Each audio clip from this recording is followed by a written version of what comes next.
بسم اللہ الرحمن الرحیم۔ السلام علیکم ورحمۃ اللہ وبرکاتہ۔ قریب آ جائیں، میرا خیال اسپیکر کے بغیر ہم جو ہے نا ضرورت نہ پیش آئے اسپیکر کی۔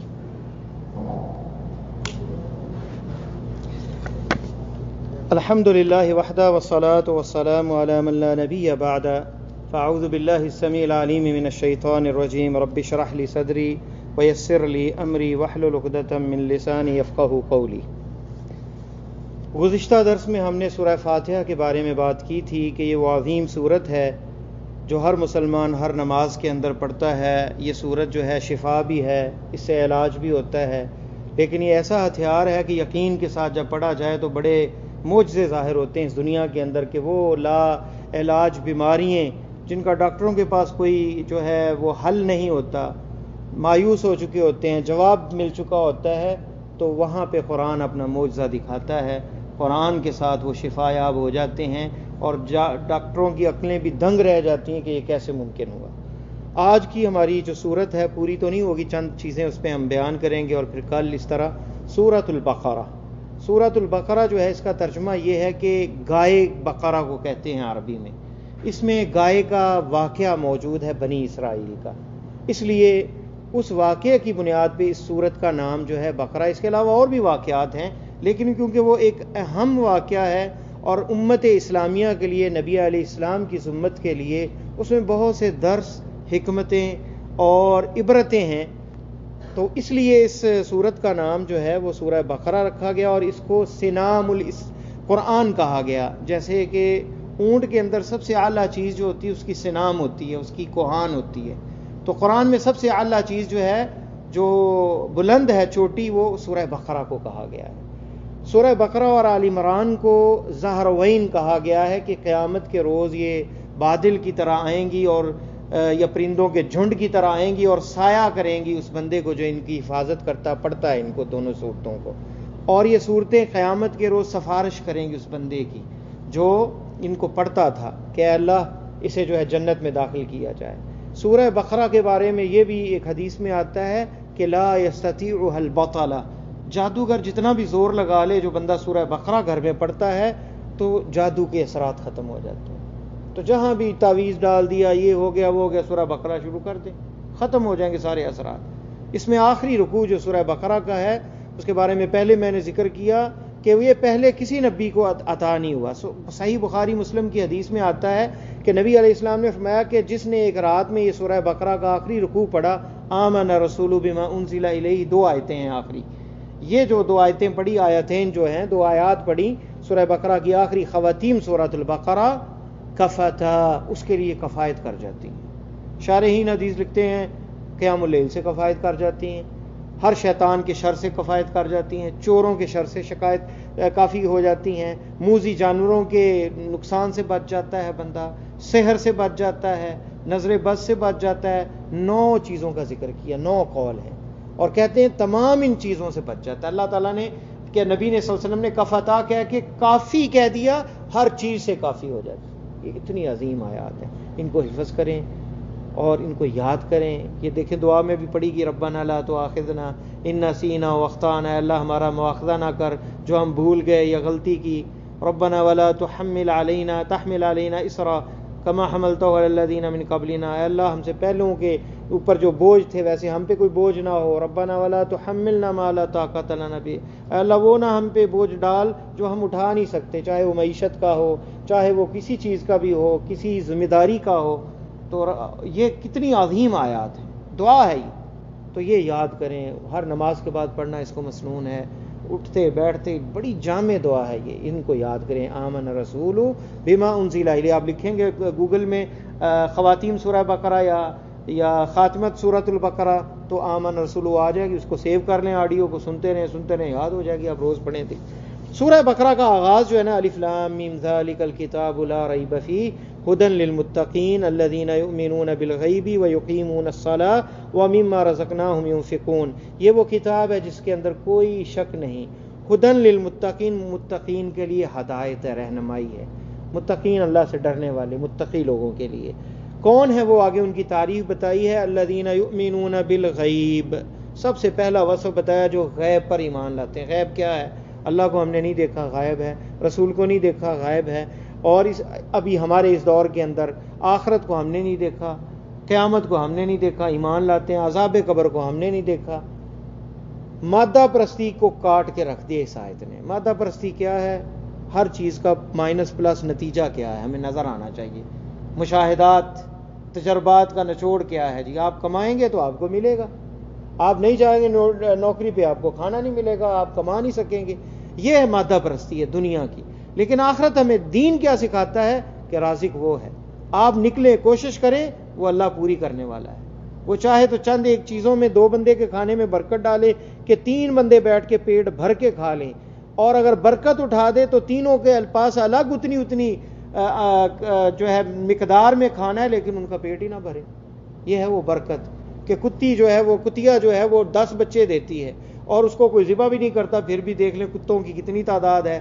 بکری 2 بچے دیتی ہے، ہر سال قربانی بھی کرتے ہیں، عقیقہ بھی کرتے ہیں، مسلمان کاٹ کے کھاتے بھی ہیں، پھر بھی دیکھیں بکریاں فلاں کے پاس 1000 ہیں، فلاں کے پاس 2000 ہیں، فلاں کے پاس 250 ہیں، کتنی مقدار ہے۔ یہ ہے وہ برکت جو ہمیں نظر آتی ہے۔ ایک چھوٹا سا گھرانہ ہے، 1500 1000 لیتا ہے اور اللہ تعالیٰ اس میں برکت ڈال دیتا ہے۔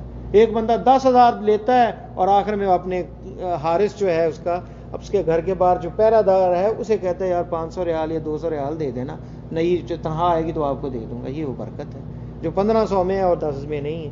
تو یہ برکت کا ترجمہ کیا ہے؟ انگلش میں ٹرانسلیٹ کر سکتے ہیں ہم، ٹرانسلیٹر، یہ برکت عربی کا لفظ ہے، اردو میں بھی وہ عربی کا لفظ استعمال ہوتا ہے۔ کیا انگلش میں اس کا ترجمہ ہو سکتا ہے؟ نہیں، کیونکہ انکریز کا معنی ہوتا ہے بڑھانا، نظر آیا 10 ہے تو 12 ہے تو یہ انکریز ہے، لیکن برکت کا یہ معنی ہے وہ 10 ہی ہے، لیکن آپ کو نظر بھی 10 آ رہا ہے، اماؤنٹ گننے میں بھی 10 ہے، لیکن اس میں برکت یہ ہے کہ وہ 30 سے بھی آگے نکل جائے گی۔ مثالیں واضح ہیں اللہ کے نبی صلی اللہ علیہ وسلم کی زندگی میں کہ چند 7-8 بندوں کا کھانا پورا 100 سے زیادہ بندہ کھانا کھا گیا۔ ایک تھوڑا سا برتن میں پانی تھا، آپ نے انگلیاں مبارک رکھی اور اس سے وہ ایسا پانی پھوٹا کہ وہ پانی پورے لشکر نے پی لیا غزوہ تبوک کے موقع پر۔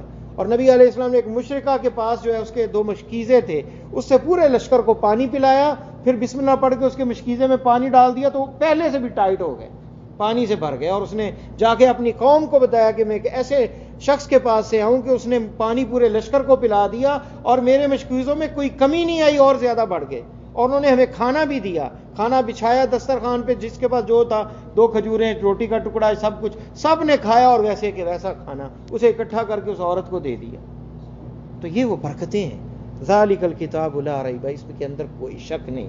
اس دنیا کے اندر سب سے جو آپ کا ایمان مضبوط کرنے والی چیز ہے، آپ کو ایک نئی دنیا کے اندر جو ہے داخل کرنے والی ہے، قرار والی، سکون والی زندگی، رحمت والی زندگی، جس سے بڑے بڑے امیر زادے، بڑے بڑے دنیا کے مالدار شخص جو ہیں شادیاں ناکام ہو گئیں، نشے کر کر کے تھک گئے، انہیں کوئی سکون اور آرام نہیں ملا، اینڈ کے اندر جو ہے وہ اپنے آپ کو خودکشی کر دیتے ہیں، مر جاتے ہیں، خودکشی کر لیتے ہیں کہ سکون اور راحت نہیں ہے۔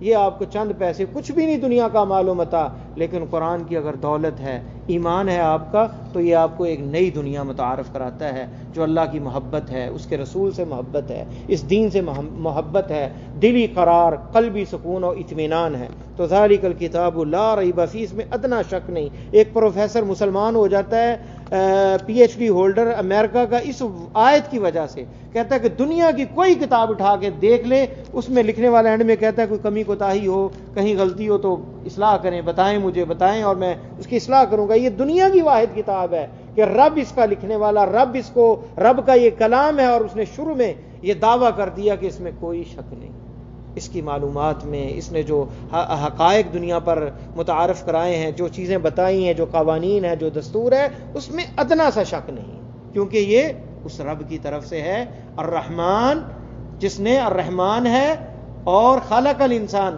علم القرآن، جس نے قرآن سکھایا، انسان بنایا، کریٹ کیا اس انسانیت کو، اس کا مالک ہے، تو اس نے یہ قرآن نازل کیا۔ یؤمنون بالغیب، پہلے غیب ہے، یہ بنیاد ہے، پھر ہے ویقیمون الصلاۃ، اسی پہ تو ہم نماز قائم کرتے ہیں، ورنہ نماز کے بعد کوئی ہمیں پیسے تو نہیں دیتا ہے نماز پڑھنے کے، کیوں پڑھتے ہیں نماز؟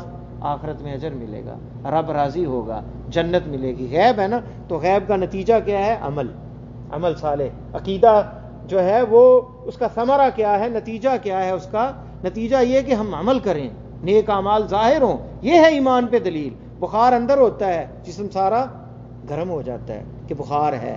عقیدہ جب صحیح اندر ہے تو عمل ہوگا، اگر عقیدہ نہیں ہے تو نماز بھی نہیں ہوگی، کچھ بھی نہیں ہوگا. ہم کہتے ہیں بس دل میں ایمان ہے، نماز کی ضرورت نہیں ہے، کسی کام کی ضرورت نہیں ہے. یہ شیطان کا فراڈ اور دھوکہ ہمیں ہے اور تقریر ہے اس کی. فرمایا وَيُقِيمُونَ الصَّلَاةَ وَمِمَّا رَزَقْنَاهُمْ يُنْفِقُونَ. اللہ کی راہ میں خرچ کرتے ہیں. دیکھیں ماشاءاللہ ابھی کل ہم عمرے پہ گئے، طواف کے دوران جو افطاری ہوئی، جناب کھجوریں لے کے لوگ کھڑے ہیں، بڑی شاندار سکری کھجور، اور دے رہے ہیں جناب پیکٹ. زمزم کی بوتلیں بھری ہوئی وہ دے رہے ہیں، تقسیم کر رہے ہیں طواف کے دوران.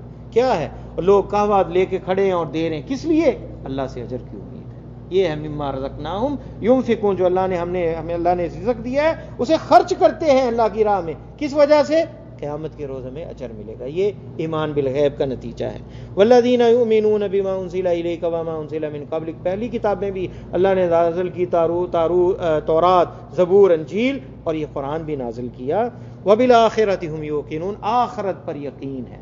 غیب کے اندر ساری چیزیں ہیں لیکن ایک یہ آخرت پہ یقین، یہ سب سے بڑی چیز ہے. جب آپ کو آخرت پہ یقین ہے کہ آپ کو اجر ملے گا، آپ خرچ کریں گے، سب سے قیمتی چیز خرچ کر دیں گے، اپنا وقت لگائیں گے، ہر چیز لگائیں گے. اب کیوں بیٹھے ہیں یہاں پر؟ اس اللہ سے اجر کی امید سے، اس اللہ سے محبت میں. یہ اس کا کلام ہے، اسے ہم سمجھ رہے ہیں. ہمیں کوئی کہے کہ جناب آج جو ہے 2 اونٹنیاں تقسیم کی جائیں گی وہاں پہ، تو میرا خیال ہے تو سارا مسجد وہاں بھاگ کے چلا جائے کہ اونٹنیاں تقسیم ہو رہی ہیں. آپ نے فرمایا 2 آیتیں کوئی سمجھ لے، مسجد میں بیٹھ کے وہ 2 اونٹنیاں، موٹی اونٹنیاں، بغیر لڑائی کے، بغیر چوری کے کوئی وادی حقیق میں جا کے لے آئے، اس سے افضل ہے. 2 آیتیں صرف سمجھ. تو اتنا عظیم یہ مجلسیں ہوتی ہیں. بس شیطان ہمیں لے جاتا ہے، کوئی بات یاد کرا دی، کوئی ٹیلی فون آ گیا کہ جناب وہ کام ہے وہ کام ہے. اللہ کے وقت ایام معدودات، گنتی کے دن گزر جائیں گے. یہ تو چاہیے تو یہ کہ ہمارے گھنٹے گزر جائیں. امام شافعی 60 قرآن ختم کرتے رمضان کے اندر، قرآن کے ساتھ اتنا، اور کوئی 30 قرآن ختم کرتا، کوئی 10 کرتا. اور اس دور کے اندر اللہ تعالیٰ کی توفیق کے بغیر یہ ممکن نہیں کہ ہم تھوڑا سا وقت بھی نکال لیں. تو دیکھیں نماز کو قائم کرتے ہیں. یہ نہیں کہا کہ نماز جو ہے وہ یقیمون الصلاۃ کا معنی ہے نماز کو قائم کرنا، اس کی سنتوں اور اس کے واجبات ارکان کے ساتھ، اور مسجد میں جماعت کے ساتھ. یہ ہے قائم. نماز پڑھنے کا نہیں کہا، قائم کرنے کا کہا ہے. پڑھنے کا کہا ہوتا تو گھر پڑھ لیتے، جب مرضی پڑھ لیتے. نہیں، وقت پہ اس کے ارکان، واجبات، سنتوں کے ساتھ، جماعت کے ساتھ، مسجد کے اندر. یہ ہے یقیمون الصلاۃ. دیکھیں یہاں پہ مومنوں کی نشانیوں کا ذکر کیا، ان کی علامات، پھر آگے کافروں کا ذکر کیا. مومن کے مقابلے میں کون ہے؟ کافر، جو آخرت پہ ایمان نہیں لاتا، غیب پہ ایمان نہیں لاتا. فرمایا ان کے دلوں پر اللہ نے مہریں لگا دی ہیں، اور ان کے کانوں پہ مہریں ہیں، اور ان کے دلوں پہ پردے پڑ چکے ہیں، اور ان کے مرض کو اور اضافہ کر دیا ہے. انہیں سمجھ ہی نہیں آتی. دنیا دیکھتے ہیں، سب کچھ ہوتا ہے، نشانی اللہ کی نظر آتی، لیکن عقل پہ پردے ہیں، آنکھوں پہ پردے ہیں، دلوں پہ مہریں سبت ہیں، کچھ نہیں کر پاتے.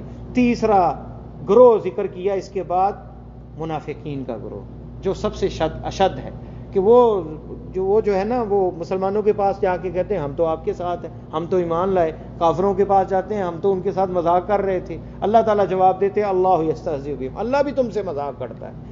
اور وہ کہتے ہیں کہ ہم تو اصلاح کرنے والے ہیں. فرمایا تم ہی فساد کرنے والے ہو. مومنوں کے بارے میں کہتے ہیں یہ سفہاء ہیں، یہ تو نکمے ہیں، جاہل ہیں، یہ ان کو تو پتہ ہی نہیں، دینداروں کو یہ پتہ نہیں کیا ہے، کس طرح کے لوگ ہیں، 3rd کلاس کے لوگ، یا پھر کہہ لیں کہ تیسری دنیا کے لوگ، کیا اس کو کہتے ہیں، پسماندہ لوگ، ترقی یافتہ نہیں ہیں یہ مسلمان، یہ اس طرح کے داڑھی ہیں اور یہ نمازیں، پتہ نہیں کیا ہے ان لوگوں کو. اس طرح کی باتیں کرتے ہیں. یہ منافقین کا شیوا تھا اس دور میں. اور کہتے تھے یہ سفہاء ہیں. اللہ نے کہا وہ سفہاء نہیں، تم ہو سفہاء، تم جاہل ہو، تم جو ہے سفیہ ہو، بلید ہو، تم عقل سے عاری ہو. یہ حقیقی لوگ ہیں، یہ اللہ کو پہچاننے والے ہیں، یہ سچے لوگ ہیں. ان کے لیے انعامات ہیں، ان کے لیے خیرات ہیں، ان کے لیے برکتیں ہیں. دنیا ان کے لیے اللہ تعالیٰ فتح کر دیں گے، دنیا ان کے قدموں میں ڈال دیں گے، اور دنیا کی تو کوئی حقیقت ہی نہیں ہے. تو یہاں پر تیسرا گروہ جو ہے منافقین کا ذکر کیا. پھر اللہ تعالیٰ نے اس کے بعد جو ہے ان منافقین کا حال بتایا کہ روشنی ہوتی ہے تو چل پڑتے ہیں، اندھیرا ہوتا ہے تو رک جاتے ہیں، انہیں کچھ نظر نہیں آتا. منافق ہمیشہ اسی طرح ہی ہوتا ہے کہ وہ مذبذبین بین ذلک لا الہ الا ولا الہ الا، نہ کافروں کے ساتھ ہے نہ مومنوں کے ساتھ، درمیان میں وہ مصالح جہاں فائدہ ہے وہاں پہنچ جاتا ہے. تو سب سے ان المنافقین فی الدرک الاسفل من النار، قرآن نے بتایا کہ سب سے نچلے درجے میں یہ منافق ہوں گے کہ جو جھوٹے ہیں، فسادی ہیں۔ تو کافروں کے بعد ان کا ذکر ہوا، پھر اس کے بعد اللہ تعالیٰ نے چیلنج کیا کہ اس کتاب کے مقابلے میں کوئی ایک صورت ہی لے آئے۔ دنیا کے اس وقت عرب بڑے بڑے علامہ، بڑے بڑے شاعر عاجز آ گئے کہ وہ قرآن کے مقابلے میں ایک صورت ہی لا سکے، ناکام ہو گئے۔ اس کے بعد اللہ تعالیٰ نے خلافت کا ذکر کیا ہے۔ اس دنیا کے اندر اللہ تعالیٰ نے اپنا خلیفہ انسان کو بلند لایا، آدم کی تخلیق کا ذکر ہوا۔ فرشتوں نے کہا کہ پہلے جنوں کو پیدا کیا تھا، فساد لڑائی ہوئی، یہ بھی یہ کریں گے۔ فرمایا کہ میں جانتا ہوں، تم نہیں جانتے۔ فرشتوں نے اپنا سر تسلیم خم کیا، اور پھر اللہ تعالیٰ نے آدم علیہ السلام کو علم سے برتری دی، وہ نام سکھائے، وہ چیزیں سکھائیں جو فرشتوں کو پتہ نہیں تھا۔ فرمایا کہ بتاؤ ان چیزوں کے بارے میں۔ فرشتوں نے کہا کہ ہمیں تو کوئی علم نہیں۔ آدم سے پوچھا تو بتا دیا۔ فرمایا میں نہیں کہتا تھا کہ جو مجھے پتہ ہے تمہیں نہیں پتہ؟ تو آدم جو ہے مسجود ہوئے، انہیں سجدہ کیا فرشتوں نے، کس کے حکم سے؟ رب کے حکم سے۔ شیطان جو بہت بڑا ایک جن تھا اس دور کا اور بڑا عبادت گزار تھا اور فرشتوں کے ساتھ وہ رہتا تھا، وہ جو شیطان ہے اس نے کہا لو میں اس کو کروں، یہ انسان جو ہے اللہ نے مٹی سے پیدا کیا، مجھے آگ سے پیدا کیا تھا۔ اس نے انکار کر دیا۔ اللہ تعالیٰ کے حکم کا جب نہ ماننا اور تکبر اور غرور کیا، اللہ نے اسے رجیم بنا دیا۔ قیامت تک جو ہے وہ مردود ہے، اللہ کی دربار سے نکال دیا گیا۔ اس نے کہا کہ میں ان کو گمراہ کروں گا، ان کو جو ہے ان لوگوں کو جو ہے تیرے دین سے دور کر دوں گا۔ فرمایا کہ تمہیں چھٹی ہے، لیکن جو مخلص لوگ ہیں ان پر تیرا وار نہیں چلے گا۔ تو شیطان کا ذکر کیا، آدم کا ذکر کیا، اور یہ کہا کہ اللہ تعالیٰ نے ہمیں خلیفہ بنایا ہے، اللہ کا نائب، یعنی اللہ کا قانون نافذ کرنے والے انسان ہے۔ دنیا کا سب سے افضل ترین اگر کوئی انسان ہے وہ اللہ کو ماننے والا مسلمان انسان ہے، کیونکہ اللہ کا نائب ہے اس کی مخلوقات میں۔ اس کے بعد اللہ تعالیٰ نے وہ بنی اسرائیل کا سورہ البقرہ کا اس گائے کا ذکر کیا، اور گائے کے بارے میں ہم انشاءاللہ اور ایک دو اور واقعات انشاءاللہ ہم اگلی نشست میں پڑھیں گے۔ اللہ تعالیٰ سے دعا ہے کہ اللہ مجھے اور آپ کو قرآن و سنت پر عمل کرنے کی توفیق عطا فرمائے۔